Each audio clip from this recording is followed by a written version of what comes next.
French Club est un jeu de stratégie épique qui se déroule pendant la Première Guerre mondiale. 4 joueurs jouent dans 2 équipes, l'Allemagne et l'Autriche-Hongrie contre la France et la Grande-Bretagne. Voici comment y jouer. Commençons par la mise en place. Asseyez-vous autour de la table de façon à ce que 2 joueurs alliés ne soient pas assis l'un à côté de l'autre. Chaque joueur place son tapis d'unité devant lui.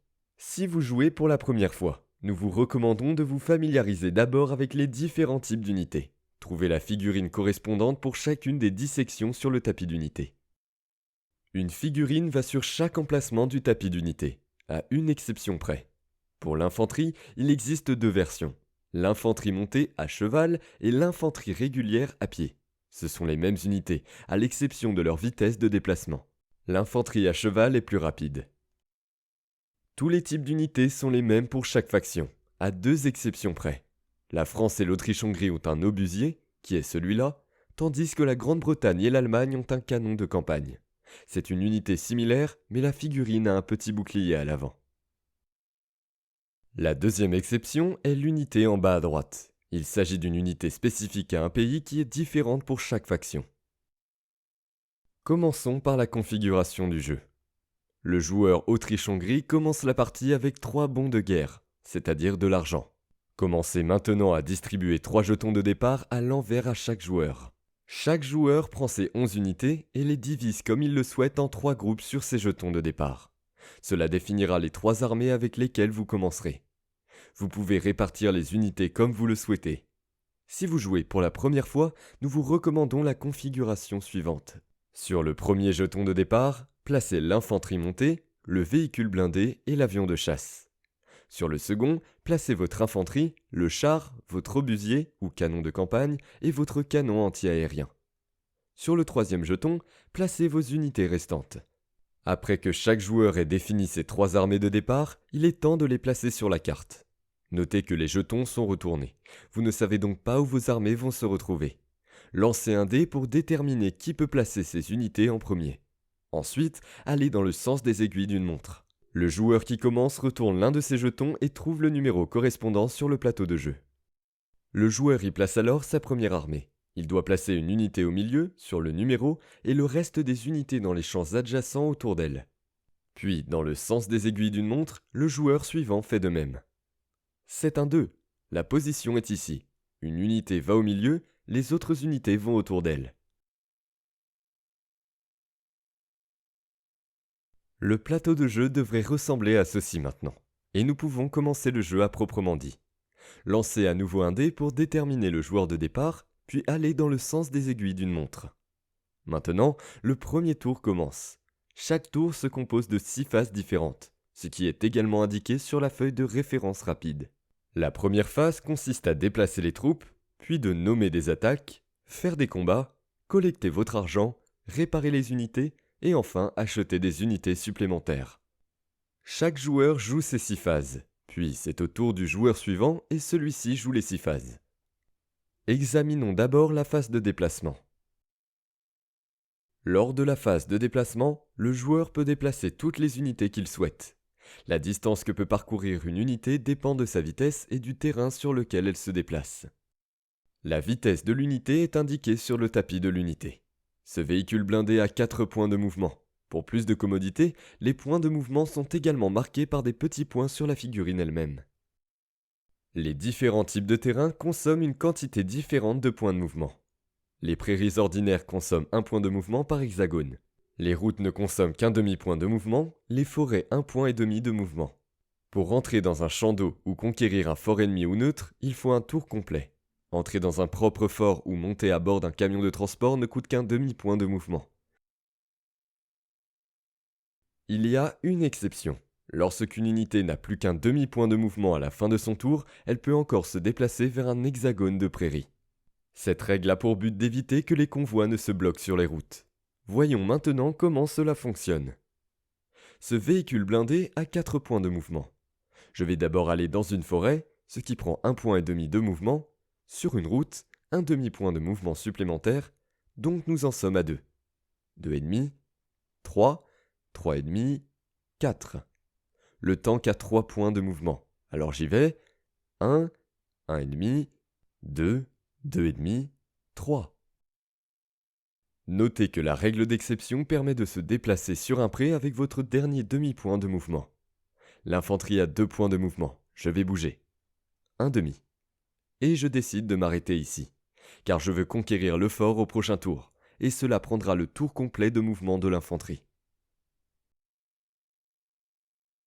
Les unités entourées d'ennemis doivent bien sûr faire très attention. Si une unité est adjacente à une unité ennemie 2 fois de suite, elle ne peut plus se déplacer. Premier contact avec l'ennemi.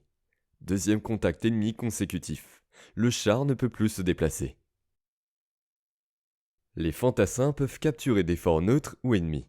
Les fantassins sont toutes les unités avec un petit bonhomme sur la figurine. Donc, infanterie, infanterie montée, infanterie lourde et artilleurs anti-chars. Chaque fort a 2 champs d'entrée, l'un à droite, l'autre à gauche. Pour conquérir un fort, un fantassin doit simplement entrer dans un champ d'entrée du fort. Cela lui coûtera son tour de mouvement complet. Cela signifie que le fantassin doit déjà être en attente dans un champ adjacent. Notez que chaque entrée de chaque côté a 4 de ces champs adjacents. Lorsque vous conquérez un fort, marquez le fort avec l'un de vos jetons de drapeau. Il est maintenant à vous. D'autres de vos unités peuvent maintenant entrer dans le fort si elles le souhaitent. Entrer dans ses propres forts ne leur coûte qu'un demi-point de mouvement. Attention, votre ennemi peut également conquérir vos forts. Lorsqu'un fantassin conquiert un fort, toutes les unités ennemies présentes dans le fort sont immédiatement détruites. Ne conquêtez donc pas un fort et n'y laissez pas d'unité si un fantassin ennemi est adjacent à une entrée. Si vous voulez déplacer vos unités plus rapidement, vous pouvez utiliser un camion de transport de troupes. Le camion peut transporter jusqu'à 4 unités de fantassins ou d'artillerie. Ces unités éligibles sont marquées d'un symbole correspondant sur le tapis d'unité. D'abord, les unités entrent dans le camion de transport, l'une après l'autre, pendant leur tour de mouvement normal. Ensuite, le camion de transport effectue son tour de mouvement. Ensuite, il décharge toutes les unités sur des hexagones adjacents vides. Ces unités ne peuvent plus se déplacer pendant ce tour. La phase suivante consiste à nommer les attaques. Il suffit d'indiquer à votre adversaire qui attaque qui dans l'ordre. Les unités peuvent attaquer les unités adverses à leur portée, comme indiqué sur la carte des unités. Le mortier lourd, par exemple, peut attaquer des unités situées entre 2 et 5 hexagones de distance. Nommez vos attaques comme ceci. Ce mortier lourd attaque le véhicule blindé allemand, puis l'infanterie l'attaque. Ce canon anti-aérien attaque l'avion de chasse autrichien. Puis l'infanterie lourde attaque l'avion de chasse. Notez que les unités aériennes ne peuvent être attaquées que par d'autres unités aériennes. L'anti-aérien et l'infanterie lourde avec des mitrailleuses. Ceci est indiqué sur le tapis de l'unité par le symbole du nuage. La phase suivante est la phase de combat. Toutes les unités nommées dans la phase précédente vont maintenant attaquer. Commençons par le mortier lourd. Tout d'abord, déterminez le nombre de dés que vous pouvez lancer en fonction de la quantité de dégâts de l'unité. Ce mortier lourd n'a pas de dégâts, je peux donc lancer les 12 dés. Maintenant, nous vérifions lequel des dés a obtenu un résultat positif. Cela dépend de la force de l'unité qui est imprimée sur le tapis d'unité et qui est également en relief sur la figurine elle-même. Le mortier lourd a une force de 3, ce qui signifie qu'il touchera chaque dé montrant un 3 ou moins. Comptons les touches. 1, 2, 3, 4. Voyons maintenant comment ces coups se traduisent en dommages pour le véhicule blindé. Il a un fort blindage, donc les 4 coups ne causent que 2 dommages. Il aurait fallu 6 coups pour causer 3 dommages. Si le véhicule blindé attaqué se trouvait dans une forêt, il aurait même fallu 7 coups pour causer 3 dégâts. Mettez 2 marqueurs de dégâts gris sur le véhicule blindé. Le mortier lourd obtient une expérience de combat, car il a endommagé une unité ennemie. Passons maintenant au combat suivant. L'infanterie attaque également le véhicule blindé. Comme les unités combattantes sont dans des champs adjacents, ceci est considéré comme un combat rapproché, ce qui signifie que le défenseur peut riposter. Encore une fois, déterminons le nombre de dés en fonction des dégâts. Le véhicule blindé a 2 dommages, il peut donc lancer 10 dés. L'infanterie a déjà 3 dommages, elle peut donc lancer 8 dés. L'infanterie a déjà 3 expériences de combat. Normalement, elle ne devrait toucher que sur un 2 ou moins. mais grâce à son expérience du combat, elle touche sur un 4 ou moins. Le véhicule blindé touche également sur chaque dé avec un 4 ou moins. Lançons les dés. Cela fait 1, 2, 3, 4 coups de l'infanterie. Pas de chance, le véhicule blindé n'a reçu que 2 coups. Réalisons la table. Les 4 touches de l'infanterie causent également 2 dommages au véhicule blindé. Les 2 touches de la voiture blindée causent 1 dommage à l'infanterie. Comme les 2 unités ont endommagé une unité ennemie, elles reçoivent toutes deux 1 point d'expérience supplémentaire. Les 2 unités ont survécu à ce combat. Si une unité subit son 6e dommage, elle est détruite et retirée du plateau. Une dernière chose, si vous attaquez depuis une position stratégiquement favorable, vous obtiendrez des dés supplémentaires. Si une autre de vos unités est adjacente à l'unité attaquée, cela est considéré comme une attaque de flanc, et vous obtenez 2 dés supplémentaires. Si cette unité est directement opposée à l'attaquant, ou si 2 de vos unités ou plus soutiennent l'attaque, il s'agit d'une attaque d'entourage, et vous obtenez même 3 dés supplémentaires. Une fois tous les combats de ce tour terminés, la phase suivante commence. Transaction monétaire. Collectez 3 bons de guerre pour chacun de vos forts.